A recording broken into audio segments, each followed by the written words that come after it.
രാജീവ് കുമാർ സംവിധാനം ചെയ്ത വക്കാലത്ത് നാരായണക്കുട്ടി എന്ന് പറഞ്ഞ സിനിമയുടെ ഷൂട്ടിംഗ് തിരുവനന്തപുരത്താണ് ഷൂട്ടിംഗ് നടക്കുന്നത്. അപ്പോൾ ജയറാമാണ് അതിനകത്ത് പ്രധാന, മന്യ എന്ന് പറഞ്ഞ കുട്ടിയാണ് നായിക. ഈ ജയറാമിൻ്റെ കോർപ്പറേഷൻ ഓഫീസിൽ ചില വേണ്ടപ്പെട്ടവരായിട്ടാണ് ഞങ്ങൾ 2-3 പേര് ഉണ്ട്. ഒന്ന് ഞാൻ, ഒന്ന് ബോബി കൊട്ടാരക്കര, പിന്നെ ഒന്ന് പൂജപ്പര രാധാകൃഷ്ണൻ, അങ്ങനെ കുറച്ച് പേര്. അപ്പോൾ അത് പാട്ട് എടുത്തുകൊണ്ടിരിക്കുക. ഈ പാട്ട് എടുത്തുകൊണ്ടിരിക്കുമ്പം തിരുവനന്തപുരത്തെ മ്യൂസിയത്തിൻ്റെ ഫ്രണ്ടിൽ ആ ജംഗ്ഷനിലുള്ള അവിടെ വച്ചാണ് ഈ പാട്ടെടുക്കുന്നത്. അപ്പോൾ ഇവർ 2 പേരാണ് പ്രധാനമായിട്ട് ഡാൻസ് ചെയ്യും ഒക്കെ ഉള്ളത്. ചില ഷോട്ടുകളിൽ നമ്മളും അതിൽ പങ്കാളികളാകുന്നുണ്ട്. അപ്പോൾ അങ്ങനെ ഉച്ചയ്ക്ക് മുമ്പ് ഉള്ള 1-2 ഷോട്ട് അങ്ങോട്ട് എടുത്തു. അവിടെ നിന്ന് ഷിഫ്റ്റ് ചെയ്ത് ഈ മ്യൂസിയത്തിൻ്റെ അവിടെ വന്നു. അപ്പോൾ അവിടെ വന്നിട്ട് അന്ന് ക്യാരവനൊന്നുമില്ല. അപ്പം ബ്രേക്കായി. ഇപ്പം ഞാനും ഈ പൂജപ്പ രാധാകൃഷ്ണനും പിന്നെ ഈ ബോബി കൊട്ടാർ, ഞങ്ങൾ 3 പേരെയും കൂടെ ഈ മ്യൂസിയത്തിൻ്റെ അവിടെ നിന്ന് നന്ദാവനം എന്ന് പറഞ്ഞ സ്ഥലത്തേക്ക് ഇറങ്ങുന്നൊരു വഴിയുണ്ട്, റോഡ്, വലിയ റോഡാണ്. ആ റോഡിൽ കുറച്ച് താഴെയായിട്ട് ഒരു ചെറിയ ഇടവഴി താഴെ ഇറങ്ങുമ്പോൾ അവിടെയായിട്ട് ഒരു വീടുണ്ട്. അത് സ്റ്റുഡിയോ. നമ്മൾ ശ്രീ മൂവീസ് എന്ന് പറഞ്ഞ ഉണ്ണിത്താൻ ചേട്ടൻ്റെ സ്റ്റുഡിയോയും ഒക്കെയാണ് അവിടെ. അപ്പോൾ അവിടെ ഞങ്ങൾക്ക് ഇരിക്കാനുള്ള സൗകര്യം അറേഞ്ച് ചെയ്തിട്ട് ഞങ്ങൾ 3 പേരും അവിടെ ചെന്നിരുന്നു. അപ്പോൾ ഊണൊക്കെ അവിടെ വന്നു.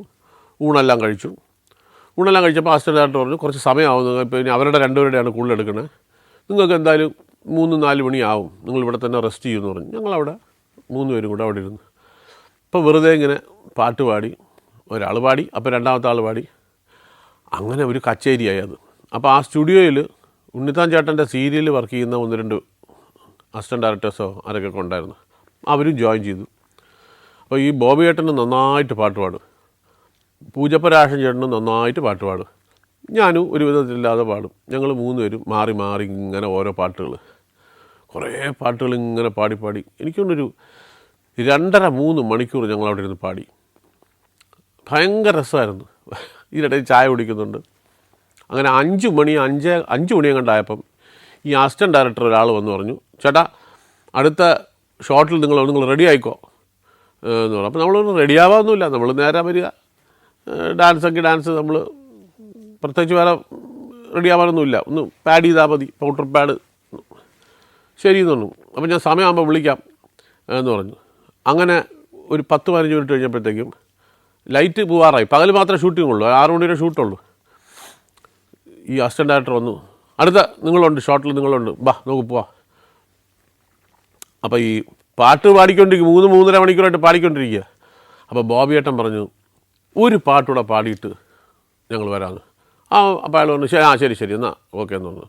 അപ്പോൾ ബോബി ഏട്ടൻ ഒരു ലാസ്റ്റ് പാട്ട് എന്ന് പറഞ്ഞിട്ടാണ് ബോബി ഏട്ടൻ പാടുന്നത്. ആ പാട്ട് പാടുന്നതിന് മുമ്പ് അന്ന് രാവിലെ നടന്ന കുറച്ച് അനുഭവങ്ങൾ ഞാൻ പറയാം. നമ്മൾ ഈ പൂജപ്പുര അവിടെയൊക്കെ കുറേ സ്ഥലങ്ങളിൽ ഇത് പാട്ട് ഷൂട്ട് ചെയ്തുകൊണ്ടിരിക്കുക. അപ്പോൾ ഈ നേരത്തെ പറഞ്ഞ പോലെ പാട്ടിൽ ഇടയ്ക്കേ ഞങ്ങൾ വരുള്ളൂ. അപ്പോൾ ഈ ബോബി ഏട്ടനും ഞാനും കൂടെ കുറേ സംസാരിച്ച് കസേരയിട്ടിരുന്ന് കുറേ കാര്യങ്ങളൊക്കെ സംസാരിച്ചു. അപ്പോൾ ബോബി ഏട്ടൻ ഭയങ്കര ദുഃഖത്തോടെ സംസാരിച്ചത് അദ്ദേഹത്തിന് കല്യാണം കഴിഞ്ഞിട്ടില്ല. അപ്പോൾ അദ്ദേഹം കല്യാണം നടക്കാത്തതിനെ പറ്റി ഇങ്ങനെ കുറേ വിഷമത്തോടെ പറഞ്ഞു. സിനിമാക്കാരനല്ലേ എന്നുള്ള രീതിയിൽ പെണ്ണ് കിട്ടൂല, ഇനിയിപ്പോൾ എൻ്റെ ജീവിതമൊക്കെ തീർന്നു, ഞാൻ പറഞ്ഞു അങ്ങനെയൊന്നും പറയില്ല ഏട്ടാ, ഇനിയും കല്യാണമൊക്കെ കഴിക്കാം, നിങ്ങൾ ഈ നടക്കില്ല കല്യാണം എപ്പോൾ വേണമെങ്കിലും കഴിയും, എത്രയോ ലേറ്റായിട്ട് കഴിച്ചാൽ എത്രയോ ആൾക്കാരുണ്ട്, അതൊന്നും നടക്കില്ല, നമ്മുടെയൊക്കെ ജീവിതം തീർന്നു, നമ്മളൊക്കെ ഇനിയിപ്പോൾ കല്യാണമൊന്നുമില്ല. ഞാൻ പറഞ്ഞു അങ്ങനെയൊന്നും പറയില്ല, നെഗറ്റീവായിട്ട് പറയാതെ നടക്കും, ഇതൊക്കെ നിങ്ങൾക്ക് പറഞ്ഞിരിക്കുന്നത് ചിലപ്പോൾ ലേറ്റ് മാരേജ് ആയിരിക്കും, നടക്കും. അതൊന്നുമല്ല, നന്ദുവിന് അറിഞ്ഞൂടാ, നമ്മുടെ കാലഘട്ടം തീർന്നു, നമുക്ക് ഇതിങ്ങനെ ഇയാൾ കുറേ പ്രാവശ്യം ഞാൻ പറഞ്ഞു ചേട്ടാ ചുമ്മാ നെഗറ്റീവ് അടിക്കാതെ ഏട്ടാ, നല്ലത് പറ, നടക്കും, കല്യാണം നടക്കും, നിങ്ങളുടെ പ്രശ്നങ്ങൾ ഇതിൽ ഒന്നുമില്ലെന്ന്, നമുക്കൊരു നേരെ ഒരു കാശുണ്ടാക്കാവത്തില്ല, ഇത് ഞാൻ പറഞ്ഞു കാശൊക്കെ വരും, നിങ്ങളെ സമയം എപ്പോഴാണ് തെളിയുന്നത് ആർക്കും പറയാക്കൂല ആരുടെ സമയം എപ്പോൾ തെളിയുമെന്ന്. അതുകൊണ്ട് നിങ്ങൾ വിഷമിക്കാതെ, ഈ ഹോൾ ഡേ ഇദ്ദേഹത്തിൻ്റെ ലൈഫ് കഴിഞ്ഞു, ഒന്നും സമ്പാദിക്കാവത്തില്ല, ഒന്നും ചെയ്യാവത്തില്ല എന്നുള്ള ദുഃഖങ്ങൾ മാത്രം പറഞ്ഞുകൊണ്ട്. അപ്പോൾ രാധാകൃഷ്ണൻ ചേട്ടനും ഇടയ്ക്ക് പറഞ്ഞു ഞാൻ ബോബി എന്ത് വിഷമിക്കാതെ പ്രശ്നമില്ല. അപ്പോൾ രാധാകൃഷ്ണൻ ചേട്ടനും പറഞ്ഞു നമ്മളിങ്ങനെ ഇതൊക്കെ കേട്ടിട്ട് ആണ് ഈ ഉച്ചക്കേശം വരികയും ഈ പാട്ട് സദസ്സ് നടക്കുക. അപ്പോഴാണ് ഈ ലാസ്റ്റ് അപ്പോൾ ഇങ്ങനെ ഒരു പാട്ടുകൂടെ, അത് ലാസ്റ്റ് പാട്ട്, അത് പാടിയിട്ട് ഞങ്ങൾ ഷൂട്ടിന് വരാമെന്ന്. അങ്ങനെ ബോബി ഏട്ടൻ പാടണം. ആ പാടുന്ന പാട്ട് ഏതാണെന്നറിയാമോ? മരണം വാതിൽക്കലൊരു നാൾ മഞ്ചലുമായി വന്ന് നിൽക്കുമ്പോൾ. ഈ പാട്ട്, അപ്പോൾ പാട്ട് നമ്മളെല്ലാവരും ആസ്വദിച്ചു. അപ്പോൾ ഒരാൾ താളം തട്ടുന്നുണ്ട്, പാട്ടെല്ലാം ആസ്വദിച്ചു. അവിടെ നിന്ന് ഇറങ്ങി പാട്ട് കഴിഞ്ഞു, നടന്ന് ഇതൊരു കുത്തനെ കയറ്റം കയറണം. ഈ കയറ്റം കയറി മുകളിൽ വരുമ്പോഴാണ് റോഡ്. ആ റോഡിൽ ഒരു 10 അടി നടക്കുമ്പോഴാണ് ഈ ഷൂട്ടിങ്. ഇതിനകത്ത് വണ്ടിയൊന്നും വരില്ല ഇവിടെ. അപ്പം ഞങ്ങൾ നടന്ന് കയറിയപ്പം പകുതി വഴി എത്തിയപ്പോഴത്തേക്ക് ഞാൻ ഫ്രണ്ടിൽ നടക്കുക. അപ്പം പൂജപ്പ രാഷൻ ചേട്ടൻ്റെ ശബ്ദം ഞാൻ പുറകിൽ നിന്ന് കേൾക്കുന്നുണ്ട്. എന്ത് ബോബി, എന്ത് പറ്റി എന്ന് പറഞ്ഞപ്പം ഞാൻ തിരിഞ്ഞു നോക്കിയപ്പം ബോബിയേട്ടൻ ഇങ്ങനെ നിന്ന്, ഒന്നുമില്ല, ഇതൊരു വേദന ഇങ്ങനെ കയറിയപ്പോൾ ഒരു പിടുത്തം. കുഴപ്പമില്ല, വാ, ശരി നടന്നു മോളി വന്നു, ഷോട്ട് എടുത്തു. അത് കഴിഞ്ഞിട്ട് ആ ഷോട്ട് കഴിഞ്ഞപ്പോൾ പാക്കപ്പ് പറഞ്ഞു. അപ്പോൾ 6 മണിയായി കഴിഞ്ഞു. അപ്പം ഞാനും ബോബിയേട്ടനും ഒരു കാറിൽ കയറി. അപ്പം ഞാനപ്പോൾ അന്ന് ജഗതി താമസിക്കുന്നു. എന്നെ വിട്ടിട്ട് അതുവഴി നേരെ പോയി കഴിഞ്ഞാൽ ഈ ആറ്റുകാൽ ക്ഷേത്രത്തിൻ്റെ അടുത്തുള്ള ഹോട്ടലിലാണ് ബോബിയേട്ടൻ താമസിക്കുന്നത്. ഞങ്ങൾ പോകുന്നു, അവിടെ ഇറങ്ങുന്നു, ടാറ്റ പറയുന്നു, നമുക്ക് നാളെ കാണാമെന്ന് പറയുന്നു, പിരിയുന്നു. ബോബിയേട്ടൻ റൂമിലോട്ട് പോയി. രാത്രി ഒരു 11 മണിയായപ്പം 10:30 11 മണി എന്തോ ആയിരുന്നു. ഞാൻ കിടന്നുറങ്ങി കഴിഞ്ഞപ്പോൾ ഫോൺ അടിച്ചു. അപ്പോൾ ഞാൻ ഫോൺ എടുത്തപ്പോഴത്തേക്കും നമ്മുടെ പ്രൊഡക്ഷൻ മാനേജറാണ് ആ പടത്തിൻ്റെ, ഉണ്ണിയാണ് വിളിക്കുന്നത്. ഉണ്ണി വിളിച്ചിട്ട് നല്ല ഉറക്കത്തില്ല. നന്ദു പെട്ടെന്ന് കഴിച്ചു വാ. ഞാൻ ചെന്ത് ബോബിയേട്ടൻ മരിച്ചുപോയി. ഞാൻ പറഞ്ഞു ഫോൺ വെച്ചിട്ട് പോവേ, തമാശ പറഞ്ഞു രാത്രി എന്ന് പറഞ്ഞ് ഫോൺ കട്ട് ചെയ്ത് കഴിഞ്ഞപ്പോഴാണ് മരിച്ച കാര്യം തമാശ പറയില്ലല്ലോ ആരും. അപ്പം പെട്ടെന്ന് വീണ്ടും അടിച്ചു എടുത്തു. ഞാൻ എന്താ പറഞ്ഞ, ഞാൻ സത്യമായിട്ട് പറഞ്ഞാണ് നന്ദു, ബോബിയേട്ടൻ മരിച്ചുപോയി, പെട്ടെന്ന് വാ, എനിക്ക് പെട്ടെന്ന് നിങ്ങളെയാണ് വിളിച്ചത്, വേറെ 1-2 പേരെ വിളിച്ചിട്ട് കിട്ടിയില്ല, ഫോൺ എടുത്തിട്ട് നിങ്ങൾ പെട്ടെന്ന് വാന്നു. ഞാൻ സ്പ്രിങ് പോലെ ചാടി കഴിച്ചാൽ ഭാര്യ അടുത്ത് നടന്ന് എന്ത് പറ്റിയെന്ന് ചോദിച്ചു. ഞാൻ പറഞ്ഞു ബോബിയേട്ടൻ മരിച്ച. ഞാൻ പറഞ്ഞു മരിച്ചു പോയി എന്ന് പറയണു, എനിക്ക് അറിഞ്ഞൂടെ എന്താ ചെയ്യേണ്ടത്. ഞാൻ ഉടൻ തന്നെ കാറെടുത്ത് നേരെ മെഡിക്കൽ കോളേജിലോട്ടാണ് വരാൻ പറഞ്ഞത്. നേരെ മെഡിക്കൽ കോളേജ് വന്നു. അപ്പം ഞാൻ ഈ പോണ വഴിക്കാളെ പറഞ്ഞു, പുറകിൽ മോർച്ചറിയുടെ അടുത്ത് വരാൻ പറഞ്ഞു. അങ്ങനെ ഞാൻ കറങ്ങി നേരെ ബാക്കിൽ വന്ന് മോർച്ചറിയുടെ വന്നപ്പം ഈ ഉണ്ണിയുണ്ട്, വേറെ ഒരു മനുഷ്യനില്ല അവിടെ, ഒരൊറ്റ മനുഷ്യൻ എന്ന് പറഞ്ഞാൽ ഒരു കുഞ്ഞില്ല. ഞാനും ഇയാൾ മാത്രമാണ്. ഞാൻ ഇവിടെ ഇതെന്ത് എനിക്കൊന്നും മനസ്സിലാവില്ല. നിങ്ങൾ ബോബിയേട്ടൻ മരിച്ചെന്ന് പറഞ്ഞാൽ എന്നാൽ ആളവിടെ. അതായത് ഇദ്ദേഹം അന്ന് വൈകിട്ട് എന്നെ വിട്ടതിന് ശേഷം ഇദ്ദേഹത്തിൻ്റെ ഒരു ഫ്രണ്ടിൻ്റെ വീട്ടിൽ പോയിട്ട് ഫുഡ് കഴിച്ചു. അപ്പോൾ ഇദ്ദേഹം ക്രോണിക് ആസ്മ പേഷ്യൻ്റായിരുന്നു. ഈ ആസ്മ പേഷ്യൻസ് ഗ്യാസുള്ള ഫുഡ് കഴിക്കാൻ പാടില്ല എന്നാണ് പിന്നീടാണ് ഞാൻ അറിയുന്നത്. എനിക്കതിനെപ്പറ്റി അറിയില്ലായിരുന്നു. ഇദ്ദേഹം അവിടെ ചെന്നിട്ട് കക്കയോ കണവയോ എന്തെന്നൊക്കെയോ കഴിച്ചു. ഇത് കഴിച്ച സാധനങ്ങളെല്ലാം ഗ്യാസ് കയറുന്ന സാധനങ്ങളായിരുന്നു. കപ്പയൊക്കെ കഴിച്ചു. അപ്പോൾ ഇതെല്ലാം കഴിച്ച് അദ്ദേഹം ഹാപ്പിയായിട്ട് തിരിച്ച് റൂമിൽ വന്നു. റൂമിൽ വന്നപ്പോൾ ഇദ്ദേഹത്തിന് ഭയങ്കരമായിട്ട് ബുദ്ധിമുട്ട്, ശ്വാസം വിടാനും പിടിക്കാനും ഒക്കെ ബുദ്ധിമുട്ട് വന്നു. അദ്ദേഹം ഒരുവിധം താഴെ വന്നിട്ട് അപ്പോഴത്തേക്ക് രാത്രിയായി.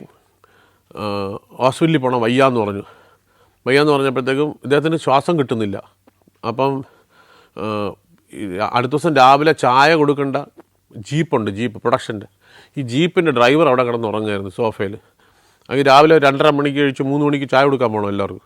അപ്പോൾ ഇദ്ദേഹം പറഞ്ഞു ബാ ഞാൻ കൊണ്ടുപോകാൻ ചേട്ടാന്ന് പറഞ്ഞിട്ട് അയാളും വേറെ ആരോ കൂടെ കയറി വണ്ടി എടുത്തു. ബോബിയേട്ടൻ്റെ പുറയിൽ കയറി വണ്ടി വിട്ട്. ബോബിയേട്ടൻ പറഞ്ഞു അദ്ദേഹത്തിൻ്റെ വളരെ അടുത്ത സുഹൃത്തുണ്ട്, ഡോക്ടർ ജോൺ പണിക്കർ. ഇവർ തമ്മിൽ വളരെ അടുത്ത സ്നേഹബന്ധമാണ്. അപ്പം ഈ ജോൺ പണിക്കർ സാറാണ് ലാലേട്ടൻ്റെയും ഡോക്ടർ, അദ്ദേഹത്തിനെയും നോക്കുന്ന ഇദ്ദേഹമാണ്. ഞാനും അവിടെ തന്നെയാണ്. അദ്ദേഹം നമ്മുടെ നാട്ടിലുള്ള ഏറ്റവും നല്ല ENT സ്പെഷ്യലിസ്റ്റുകളിൽ ഒരാളാണ് അദ്ദേഹത്തിന് സ്വന്തം ഹോസ്പിറ്റലൊക്കെ ഉണ്ട്. ബോബിയേട്ടൻ പറഞ്ഞു നേരെ അദ്ദേഹത്തിൻ്റെ വീട്ടിൽ പോട്ടെ എന്ന് പറഞ്ഞു. അപ്പം നേരെ അമ്പലമുക്കിലുള്ള പണിക്കർ സാറിൻ്റെ വീട്ടിലോട്ട് ഈ ജീപ്പ് പോയി. അവിടെ ചെല്ലുമ്പോൾ തന്നെ ഈ ആറ്റുകാൽ ക്ഷേത്രത്തിൻ്റെ അവിടെ നിന്ന് ഇവിടെ എത്താൻ ഒരു 7-8 കിലോമീറ്റർ ഉണ്ട്. അപ്പം തന്നെ കണ്ടീഷൻ വളരെ ഡിറ്റീറിയറേറ്റ് ചെയ്ത് ഇദ്ദേഹത്തിൻ്റെ. അവിടെ ചെന്ന് ഡോക്ടറെ രാത്രി തട്ടി വിളിച്ച് ഇദ്ദേഹത്തിന് വീട്ടിലല്ലേ കണ്ടപ്പം തന്നെ അദ്ദേഹത്തിന് മനസ്സിലായി ഇത് വളരെ ക്രിട്ടിക്കൽ കണ്ടീഷനാണെന്ന്. അപ്പോൾ അവർ പറഞ്ഞു ഇമ്മീഡിയറ്റ് ആയിട്ട് മെഡിക്കൽ കോളേജിൽ കൊണ്ടുപോകണം. വീട്ടിലല്ലേ എന്തൊന്നിയാകും, പെട്ടെന്ന് ഇതുപോലും ചെയ്യാൻ പറ്റില്ല. അപ്പോൾ ഇമ്മീഡിയറ്റ് ആയിട്ട് മെഡിക്കൽ കോളേജിൽ എത്തിക്കാൻ പറഞ്ഞു. അങ്ങനെ അവിടെ തന്നെ തിരിച്ച് വണ്ടി കയറി ബോബിയേട്ടനെ കൊണ്ട് ഈ ജീപ്പ് പോകുമ്പം ബോബിയേട്ടൻ ജീപ്പിനകത്ത് കിടന്ന് വേദന സഹിക്കാൻ പറ്റാതെ ഭയങ്കരമായിട്ട് അലറുകയാണ്. ഈ ശ്വാസം കിട്ടണില്ല, വല്ലാത്ത അവസ്ഥയിൽ ജീപ്പിനകത്ത് വീണുപോയി അദ്ദേഹം.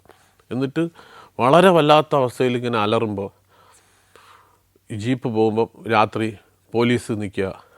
പോലീസ് തടുത്ത് നിർത്തിയപ്പം ബാഗിൽ കിടന്ന അലർച്ച.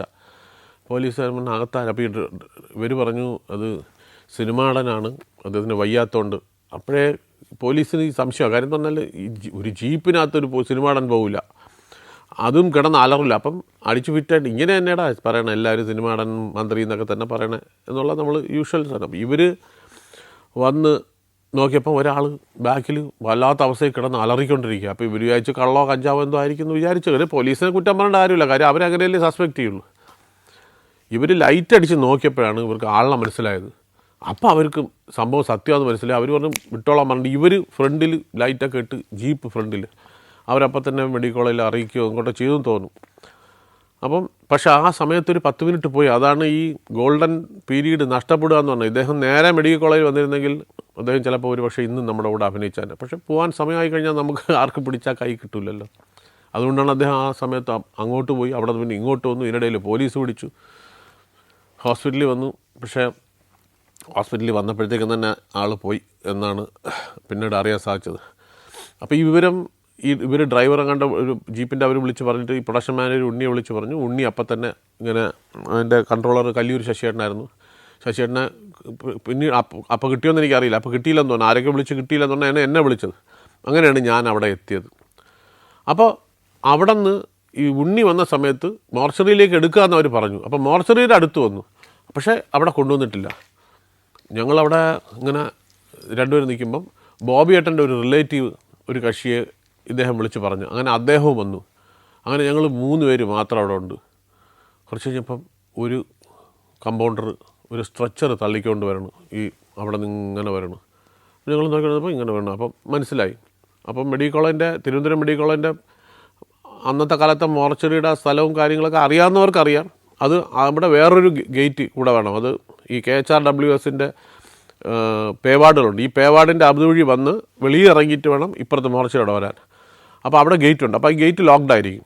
അപ്പോൾ ഈ ഗേറ്റൊക്കെ തുറന്ന് ഇത് വന്നു. അടുത്ത് വന്നപ്പോൾ ഈ സ്ട്രെച്ചറിൽ വെള്ള തുണിയിട്ട് മൂടിയിട്ടിരിക്കുക. ഞങ്ങൾ 3 പേര് മാത്രമുണ്ട്. രാത്രി 12 മണി എന്തോ ആയി. എനിക്ക് വിശ്വസിക്കാൻ കൊള്ളില്ല. കാര്യം 4 മണിക്കൂർ മുമ്പ് സംസാരിച്ചിട്ട് എൻ്റെ അടുത്ത് ടാറ്റയെ പറഞ്ഞിട്ട് പോയ ആളാണ്. ഞാൻ കയ്യിലൊക്കെ പിടിക്കുമ്പോൾ കൈയൊക്കെ ചൂടായിരിക്കുകയാണ്, തണുത്തിട്ട് പോലുമില്ല ശരീരം. മരിച്ചിട്ട് കണ്ട് ഒരു 15-20 മിനിറ്റ് കണ്ടേ ആവുള്ളെന്ന് തോന്നും. എന്ത് ചെയ്യണമെന്ന് പറഞ്ഞിട്ട് ഞാൻ അപ്പോൾ ഉണ്ണി പറഞ്ഞു ഞാൻ വിളിച്ചിട്ടുണ്ട്, വരും, ശശിയേട്ടനൊക്കെ വരും, എല്ലാവരും വരും, വിളിച്ചു പറഞ്ഞു. ഇവരെല്ലാവരും ഉറങ്ങുകയില്ലേ, അവിടെ നിന്ന് എഴിച്ച് എടുത്ത് വരണ്ടേ, സമയമെടുക്കുമല്ലോ. അപ്പം ബോഡി അപ്പോഴത്തേക്കും അവിടെ വന്നു, ഈ മോർച്ചറിയുടെ ഫ്രണ്ടിൽ വന്നു. മോർച്ചറിയുടെ ഫ്രണ്ടിൽ കൊണ്ട് നിർത്തിയപ്പോൾ മോർച്ചറിയുടെ ചാർജ് ഒരു അമ്മാവൻ അങ്ങനെ പറഞ്ഞു സ്ഥലമൊന്നുമില്ല കേട്ടോ അകത്ത്. അപ്പോൾ ഫ്രീസറുകളാണെല്ലാം, സ്ഥലമൊന്നുമില്ല, ഇവിടെ കിടത്താനേ വെക്കുള്ളെന്ന് പറഞ്ഞു. അപ്പം നമ്മൾ പറഞ്ഞ് ഈ ഒരു സിനിമാ നടനാണ് അദ്ദേഹം. സിനിമാ നടനാണെങ്കിൽ എന്തുണ്ട്, സ്ഥലം വേണ്ടേ, സ്ഥലമില്ലാതെ കയറ്റി കിടത്താക്കൂല്ലല്ലോ. അതുകൊണ്ട് ഇവിടെ കിടക്കാനേ ഒക്കുള്ളൂ, രാവിലെ പിന്നെ നോക്കാം. അപ്പം ഞാൻ ഈ ഉണ്ണിയെടുത്ത് പറഞ്ഞു, ഉണ്ണി കയ്യിൽ പൈസ വല്ല ഇരിപ്പുണ്ടോ? എൻ്റെ കയ്യിൽ പൈസയൊന്നുമില്ല, 10 രൂപ 5 രൂപ കണ്ടേ ഉള്ളൂ. പൈസ വല്ലതും ഉണ്ടോ ചോദിച്ചപ്പോൾ ഉണ്ണി പറഞ്ഞു എൻ്റെ കയ്യിൽ 100 110 രൂപ 150 രൂപ എന്തോ ഉണ്ടെന്ന് പറഞ്ഞു. ഞാൻ പറഞ്ഞു ഒന്നും പറയണ്ട, ആ പൈസ എടുത്ത് നേരെ ആളെ പോക്കറ്റ് വെച്ച് കൊടുക്കാൻ പറഞ്ഞു. ശരി എന്ന് പറഞ്ഞിട്ട് ഇയാൾ കറങ്ങി ചെന്ന് ചേട്ടാ ഇതാ ഇരിക്കട്ടെ എന്ന് പറഞ്ഞു. എനിക്ക് പൈസ ഒന്നും വേണ്ട, ഇരിക്കട്ടെ, വെറുതെ സന്തോഷത്തിന് രാത്രി ചായ കുടിക്കാനുള്ള വെച്ചു കൊടുത്തു. അപ്പോൾ ഒരു വികാരമില്ലാതെ നോക്കട്ടെ എവിടെയെങ്കിലും സ്ഥലം ഉണ്ടോ എന്ന് പറഞ്ഞിട്ട് ഒരു അജ്ഞാത ഇവിടെ കിടപ്പുണ്ടെന്ന് പറഞ്ഞു. ഡ്രിങ്ക് തുറന്നപ്പം ഒരു ഷെൽഫ് പോലെ തുറന്നപ്പം നിങ്ങളൊന്ന് വരി ഒന്ന് സഹായിക്കുമെന്ന് പറഞ്ഞു. വന്ന് ഇതിനെ ഉള്ളിലോട്ട് വലിച്ചപ്പം ഒരു അപ്പൂപ്പൻ ഇത് അജ്ഞാതനാണ്, ആരും അറിഞ്ഞൂടാ, കുറേ ദിവസമായി കിടക്കണം. അതിനെ എടുത്ത് ഈ സ്ട്രെച്ചറിലോട്ട് കിടത്തി, എന്നിട്ട് ബോബിയേട്ടനെ ഇതിൽ കിടത്തിയിട്ട് അതിനകത്തോട്ട് കയറ്റി ഈ ഫ്രീസർ അടച്ച്. എന്നിട്ട് അപ്പം ഈ ഞങ്ങൾക്ക് വിഷമം വന്ന് അങ്ങ് എന്ത് ചെയ്യണമെന്ന് പറയാൻ പറ്റാത്തൊരവസ്ഥയിൽ ഞങ്ങൾ ഭയങ്കരമായ ദുഃഖത്തിൽ ഞങ്ങൾ നിൽക്കുകയാണ്. കാര്യം എനിക്ക് അപ്പോഴും വിശ്വസിക്കാൻ കഴിയില്ല ബോബിയേട്ടൻ മരിച്ചെന്ന്. എന്തിനയാളെ പിടിച്ച് അതിനകത്ത് കിടത്തി എന്നുള്ളൊരു ചിന്തയിൽ ഞാൻ നിൽക്കണം. കാര്യം അങ്ങനെ അപ്പം ഉണ്ണിക്കും അതേ ഫീലിങ്ങിലാണ്. ബോബിയേട്ടൻ്റെ കസിനാണ്ടാണ്, അദ്ദേഹവും തകർന്ന് അദ്ദേഹവും വിഷമിച്ചങ്ങനെ നിൽക്കണം. അപ്പോഴാണ് ഈ അമ്മാവൻ ഈ സ്ട്രെച്ചറിൽ കിടത്തിയില്ലേ ഒരു അപ്പൂപ്പനെ, ഈ അപ്പൂപ്പനെ കൊണ്ട് അതിനകത്തോട്ട് കിടത്തിയിട്ട് ഇയാൾ ആ കുറേ നാളായില്ലേ ഇതിനകത്ത് എ സി കിടക്കണം, ഇനി കുറച്ച് നേരം അവിടെ പോയി കിടക്കുന്നുണ്ട്, കാലുകൊണ്ട് ഒരു ഒറ്റ ചവിട്ട് ഈ സ്ട്രെച്ചർ കിടക്കിടാന്ന് ഇടിച്ച് ചെന്ന് ആ ചുമരി ചെന്ന് ഇടിച്ചവിടെ നിന്നു. അയാളെ പാട്ടിനും പോയി. അജ്ഞാതനായിട്ടുള്ള ആളാണ്, പക്ഷെ ആ ബോഡിയോട് ചെയ്ത ഒരു ബഹുമാനം കണ്ടിട്ട് എങ്ങനെ ചിരിക്കായിരിക്കും. കുറേ നാളായില്ലേ തണുപ്പത്ത് കിടക്കണേ, ഇനി കുറച്ച് നേരം വെളിയിൽ കിടക്കി സിനിമയിടാൻ കിടക്കട്ടെ അകത്തുനിന്ന്, ഇയാളുടെ ഡയലോഗ്. അയാളൊക്കെ മരിച്ചു പോയി കാണും, അന്നേ പ്രായമൊക്കെ ആയി. സഞ്ചാരത്തോടൊപ്പം യാത്രകൾ നടത്താൻ ഇതാ നിങ്ങൾക്കും അവസരം.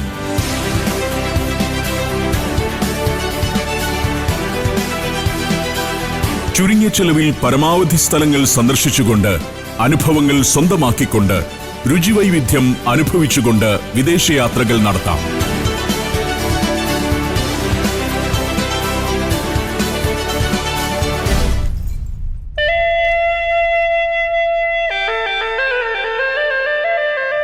Thrilling Thailand. തായ്ലാൻഡിലെ Bangkok, Pattaya, tiger zoo, coral island, Nong Nooch gardens, marine park, safari world, പുരാതന സിയം പട്ടണം, ഇന്ദിര മാർക്കറ്റ് തുടങ്ങിയ ഡെസ്റ്റിനേഷനുകൾ, പ്രശസ്തമായ Alcazar show, floating market, beach വിനോദങ്ങൾ, ബോട്ട് റൈഡ്, സ്പീഡ് ബോട്ട് യാത്ര എന്നിവയെല്ലാം ആസ്വദിക്കാം. ഫുഡ് സ്ട്രീറ്റുകളും നൈറ്റ് മാർക്കറ്റുകളും സന്ദർശിക്കാം. തായ്ലാൻഡിൽ 4 പകലും 3 രാത്രിയും.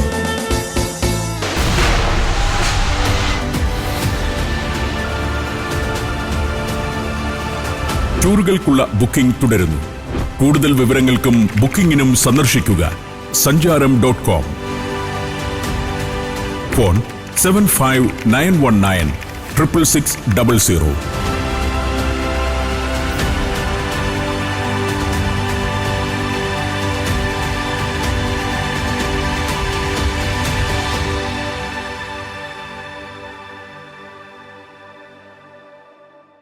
അത് കഴിഞ്ഞ് കുറേ കഴിഞ്ഞപ്പോഴാണ് ഓരോരുത്തരായിട്ട് വരാൻ തുടങ്ങി.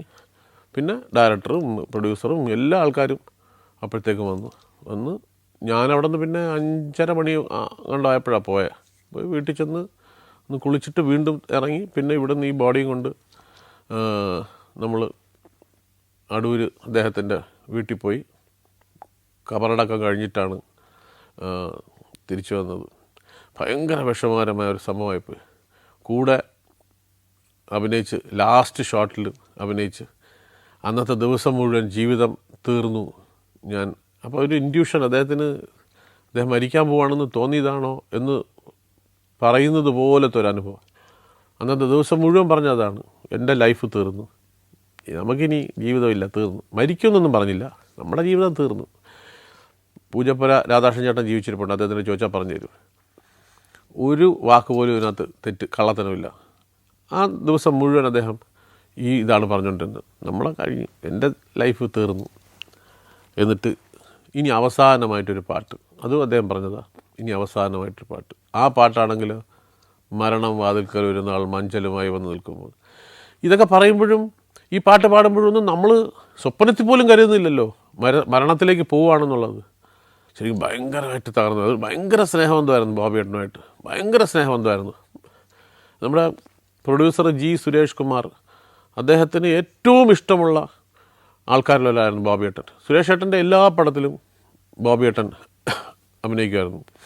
ഇത് കഴിഞ്ഞ് 1-2 കൊല്ലം കഴിഞ്ഞിട്ട് സുരേഷ് ഏട്ടൻ്റെ ഒരു പടത്തിൽ ഞാൻ അഭിനയിക്കാൻ ചെന്നപ്പം സുരേഷ് ഏട്ടൻ ചോദിച്ചു, ചേട്ടാ ബോബിയേട്ടൻ ജീവിച്ചിരുന്നെങ്കിൽ ഞാൻ ചെയ്യണ ഈ വേഷം ബോബിയേട്ടനല്ലേ ചെയ്യുള്ളൂ എന്ന് ചോദിച്ചു. സുരേഷ് ഏട്ടൻ ഒറ്റ കരച്ചിൽ കരഞ്ഞു, ഭയങ്കര വിഷമമായി. അത് കണ്ടിട്ട് എനിക്കും സുരേഷ് ഏട്ടൻ തീർച്ചയായിട്ടും ബോബിയെ ചെയ്യുള്ളായിരുന്നത് എന്ന് പറഞ്ഞു. അത്രയ്ക്ക് നല്ല സ്നേഹബന്ധമായിരുന്നു. നല്ലൊരു മനുഷ്യൻ, വളരെ നല്ലൊരു മനുഷ്യനായിരുന്നു, ഭയങ്കര സ്നേഹം. ബോബിയേട്ടൻ പറഞ്ഞൊരു കഥയുണ്ട്.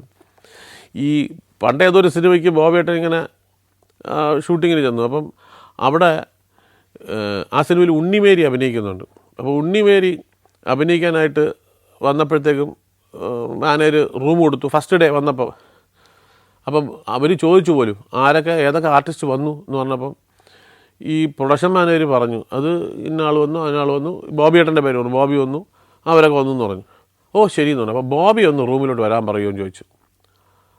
അപ്പോൾ ബോബിയേട്ടനെ വിളിച്ചു പറഞ്ഞു, ഉണ്ണിമേരി നിന്നെ കാണണമെന്ന് പറഞ്ഞ് റൂമിലോട്ട് ചെല്ലാന്ന് പറഞ്ഞ് ഈ പ്രൊഡക്ഷൻ മാനേജർ ബോബിയേട്ടനെ വിളിച്ചു. അപ്പോൾ ബോബിയേട്ടൻ ഉണ്ണിമേരി അന്ന് ടോപ്പ് ഹീറോയിനായിട്ട് നിൽക്കുന്ന സമയമാണ്. ഉണ്ണിമേരിക്ക് എന്നെ കാണാൻ പറയണതിന് അവർക്ക് എന്നെ അറിഞ്ഞു പോലും കൂടല്ലോ എന്നുള്ള ബോബിയേട്ടൻ മനസ്സിൽ. എന്നാലും പറഞ്ഞല്ലേ പോവാന്ന് പറഞ്ഞ് അതൊക്കെ റൂമിൽ ചെന്ന് കതവ് തട്ടിയപ്പോൾ അവർ കഥ തുറന്നു. ഞാനാണ് എന്നെ വിളിച്ചു വരാൻ പറഞ്ഞു. അപ്പോൾ ഇവർ ഒരു 5-10 ഉടുപ്പും സാരിയും എല്ലാം കൂടെ എടുത്ത് കൈകൊണ്ട് കൊടുത്തു. ഇത് 2 ദിവസത്തിനകത്ത് വാഷ് ചെയ്ത് തരണേന്ന്. ഇവർ ഡോബി എന്നാണ് കേട്ടത്, ബോബി എന്നല്ല കേട്ടത്. ആരൊക്കെ ഉണ്ടോ ചോദിച്ചതിൻ്റെ കൂട്ടത്തിൽ ഡോബി വന്നിട്ടുണ്ടെന്നാണ് ഇവർ കേട്ടത്. ബോബിയേട്ടൻ പറഞ്ഞു ഞാൻ ഡോബി അല്ല, എൻ്റെ പേര് ബോബി എന്നാണ്. അയ്യോ സോറി കേട്ടോ, മാറിപ്പോയതാണ്, ഞാൻ ഡോബി എന്നാണ് വിചാരിച്ചത്. അങ്ങനെ ഈ ബോബിയേട്ടൻ ഈ കഥ പറഞ്ഞിങ്ങനെ ഒരു അനുഭവം ഉണ്ടായെന്ന് പറഞ്ഞു. കാശ്മീരത്തിൻ്റെയൊക്കെ സെറ്റിൽ വെച്ചിട്ട് പാട്ടുകൾ, പാരഡി പാട്ടുകൾ, അദ്ദേഹത്തിൻ്റെ പാരഡി പാട്ടുകളൊക്കെ ഉണ്ട്. പക്ഷെ അതൊന്നും പാടാക്കില്ല ഇവിടെ. കുറച്ച് നർമ്മരസകരമായിട്ടുള്ള ഹാസ്യവും ഈ അശ്ലീലവും ഒക്കെ കൂടെ ചേർന്നതൊക്കെയാണ്. അതുകൊണ്ടത് പക്ഷെ ഭയങ്കര രസകരമായ ഒരു വ്യക്തിയായിരുന്നു. അപ്പോൾ അങ്ങനെ ഈ ബോബിയേട്ടൻ്റെ മരണം ഒരു വല്ലാത്ത മരണമായിപ്പോയി. അതൊരു മറക്കാനൊക്കില്ല. അത് നമ്മുടെ ഡയറക്ടർ സിദ്ദിഖ്, അദ്ദേഹം ഇല്ല, പോയി. സിദ്ദിഖായുടെ സിനിമ ബോഡി ഗാർഡ് എന്ന് പറഞ്ഞ സിനിമയിൽ ഞാൻ അഭിനയിച്ചു. അപ്പോൾ അതിനകത്ത് ഈ ദിലീപിൻ്റെ അച്ഛനായിട്ടാണ് അഭിനയിച്ചത്. അപ്പോൾ കുട്ടിക്കാലം ഷൂട്ട് ചെയ്യുന്നു. അപ്പോൾ സ്കൂളിൽ ഇയാൾ വികൃതി കാണിച്ചിട്ട് സ്കൂളിൽ അച്ഛനെ വിളിച്ചുകൊണ്ടിരാൻ പറഞ്ഞിട്ട് അങ്ങനെ ഞാൻ ആ സ്കൂളിൽ ചെല്ലുന്ന സീക്വൻസ് ഷൂട്ട് ചെയ്യാനായിട്ട് കോട്ടയത്ത് ചിങ്ങവനത്തിനടുത്ത് ഒരു സ്ഥലമാണ്, അവിടെ അത് ഷൂട്ട് ചെയ്യാനായിട്ട് രാവിലെ ചെല്ലുന്നു. രാവിലെ ചെന്നപ്പോൾ ഒരാൾ എന്നെ ഒന്ന് പരിചയപ്പെട്ടു. അദ്ദേഹം നല്ലൊരു കലാകാരനാണ്, നന്നായിട്ട് വരയ്ക്കാനൊക്കെ അറിയുന്ന ആളാണെന്നൊക്കെ പറഞ്ഞു. കുറച്ച് പ്രായമുള്ള ആളാണ്. അദ്ദേഹം അവിടെ സ്കൂളിൽ അധ്യാപകനായിട്ട് അഭിനയിക്കുന്നു. ജൂനിയർ ആർട്ടിസ്റ്റ് അല്ല, പക്ഷേ ചെറിയ വേഷങ്ങളൊക്കെ ചെയ്യുന്ന ഒരാൾ. അദ്ദേഹം വന്നിങ്ങനെ രാവിലെ സംസാരിച്ചു. നമസ്കാരം, ഞാൻ സിനിമ കാണാറുണ്ട്, എനിക്ക് വലിയ ഇഷ്ടമാണെന്നൊക്കെ പറഞ്ഞു. ഞാൻ കലാകാരനാണ്, എനിക്ക് പെയിൻറ്റിങ്ങിൻ്റെ സ്റ്റുഡിയോ പോലെ എന്തോ ഉണ്ട് എന്നൊക്കെ പറഞ്ഞ് എന്തൊക്കെയോ കുറേ സംസാരിച്ചു. പിന്നെ അവിടെ നമ്മൾ വേണ്ടത് ഷിഫ്റ്റ് ചെയ്ത് ഈ സ്കൂളിൽ വന്നു. സ്കൂളിൽ വന്നു കഴിഞ്ഞപ്പം നമ്മളൊക്കെ ഓരോ ക്ലാസ് മുറികളിലാണ് ഇരിക്കുന്നത്. അപ്പോൾ ഒരു ക്ലാസ് മുറിയിൽ ഇങ്ങനെ കുറേ ആൾക്കാരിരിക്കുന്നു, ഞാനും ഇരിക്കുന്നുണ്ട് ഒരു ബെഞ്ചിൽ. അപ്പോൾ എൻ്റെ അടുത്ത് ഈ ബെഞ്ചിൽ ഇദ്ദേഹം ഇരുന്ന് പിന്നെയും കഥകളൊക്കെ, അദ്ദേഹത്തിൻ്റെ ഈ കലാപരമായിട്ടുള്ള കഥകളെ പറ്റിയും ഒക്കെ ഇങ്ങനെ കുറേ കാര്യങ്ങൾ സംസാരിച്ചുകൊണ്ടിരുന്നു. അങ്ങനെ കുറച്ച് കഴിഞ്ഞു എന്തോ ഷോട്ട് എടുത്തു. പിന്നെ അത് കഴിഞ്ഞ് വന്നിരുന്നു. അത് കഴിഞ്ഞ് അപ്പോൾ ഞാനിപ്പം പ്രൊഡക്ഷൻ്റെ പയ്യമ്മെന്ന് പറഞ്ഞു, ബ്രേക്കായി ചേട്ടാ ഫുഡ് കഴിക്കാം, നിങ്ങൾക്കിതാ ഇവിടെ അറേഞ്ച് ചെയ്തിട്ടുണ്ട്, ഫുഡ് അറേഞ്ച് ചെയ്തിട്ടുണ്ടെന്ന് പറഞ്ഞു. അപ്പോൾ ഇദ്ദേഹം കഴിച്ചിട്ട് പറഞ്ഞു, ഞാൻ കഴിച്ചിട്ട് വരാം. ഞാൻ പറഞ്ഞു സാർ വരണം, നമുക്കിവിടെ കഴിക്കാമല്ലോ. ഇല്ല, നമുക്കൊക്കെ അപ്പുറത്തങ്ങാണ്ട് അറേഞ്ച് ചെയ്തിട്ടുണ്ട്, ഞങ്ങൾ അങ്ങോട്ട് പോയി കഴിക്കാം എന്ന് പറഞ്ഞ് ഇദ്ദേഹം അങ്ങോട്ട് പോയി. ഞാനിവിടെ കഴിക്കാൻ വന്നു. ആഹാരം കഴിച്ച് കൈ കഴുകി തിരിച്ച് ഈ ക്ലാസ്സിലോട്ട് വന്നപ്പോൾ ഒരു കക്ഷിയെന്ന് പറഞ്ഞു, ചേട്ടാ പാക്കപ്പ് ആക്കി കേട്ടോ. ഞാൻ അതെന്താ എൻ്റെ ചേട്ടൻ്റെ കൂടെ സംസാരിച്ചുകൊണ്ടിരുന്ന ആളില്ലേ? ഞാൻ പറഞ്ഞു അതെ, അദ്ദേഹം മരിച്ചു പോയി ചേട്ടാന്ന്. ഞാൻ എന്താ പറയണേ? ആണ്, അല്ല ചേട്ടാ മരിച്ചു, അദ്ദേഹം കഴിക്കാനായിട്ട് അവിടെ വന്നു, കറങ്ങി താഴെ വീണു, അപ്പോഴേ ആൾ പോയെന്ന്. ഈ പറയുമ്പോഴും എനിക്ക് നമ്മളെ ഹാർട്ട് ഇടിച്ച് നിൽക്കുന്ന ഫീലിംഗാണ്. ഇതൊക്കെ എങ്ങനെ സംഭവിക്കണം? ഇത്രയും നേരം എന്തെല്ലാം കാര്യങ്ങൾ ആ മനുഷ്യൻ സംസാരിച്ചു, എല്ലാം സംസാരിച്ചുകൊണ്ട് ലാസ്റ്റിൽ പോയി 10 മിനിറ്റ് പോലും ആയില്ല. ഞാൻ ആഹാരം കഴിച്ച് തിരിച്ചു വന്നപ്പം അയാൾ വന്ന് പറയുക, ഒരു കക്ഷി വന്ന് പറയണത് ഇത്രയും നേരം ചേട്ടനോട് സംസാരിച്ചുകൊണ്ടിരുന്ന ആൾ മരിച്ചു പോയെന്ന്. എന്തൊരു ഷോക്കിംഗ് ആയിട്ടുള്ള കാര്യങ്ങളാണത് ആലോചിക്കുമ്പം. പിന്നെ അന്ന് ഷെഡ്യൂളേ പാക്കപ്പ് ചെയ്തു. സിദ്ദിഖ് അവിടെ തന്നെ ഷെഡ്യൂൾ തന്നെ പാക്കപ്പ് ചെയ്തു. പിന്നെ കുറച്ച് ദിവസങ്ങൾ കഴിഞ്ഞിട്ടാണ് പിന്നെ ഷൂട്ട് ചെയ്തത്. ഇവരെല്ലാം കൂടെ ഈ ലൊക്കേഷൻ വന്നിട്ട് അങ്ങ് വളഞ്ഞിട്ട് പറഞ്ഞു, ഇന്ദ്രൻസ് വരണം, മാപ്പ് പറയണം, മറ്റവനെ കിട്ടണം, തല്ലണം, എന്നിട്ടേ പോവുള്ളൂ. ഒരു ഫുള്ള് നിൽക്കുക, ആൾ ജനം നിറഞ്ഞിരിക്കുക. അപ്പോൾ നോക്കിയപ്പോൾ ഇയാളുണ്ട്. അപ്പോൾ എല്ലാവരും അകത്ത് കയറി കഥ അടയ്ക്കാൻ പറഞ്ഞ് അടച്ചു. അവിടെ പോലീസ് വന്നു. പോലീസ് സുരേഷേട്ടൻ്റെ അടുത്ത് സംസാരിച്ചിട്ട് പറഞ്ഞു, എല്ലാം ഇവിടെ ഉള്ളവരാണ്, നമുക്ക് പറഞ്ഞു നിർത്താനേ ഒക്കുള്ളൂ, അവർ വയലൻ്റായാൽ നമുക്കൊന്നും ചെയ്യാൻ ഒക്കില്ല. അവർ ആ കൂടെ 5-6 പോലീസുകാരേ ഉള്ളൂ.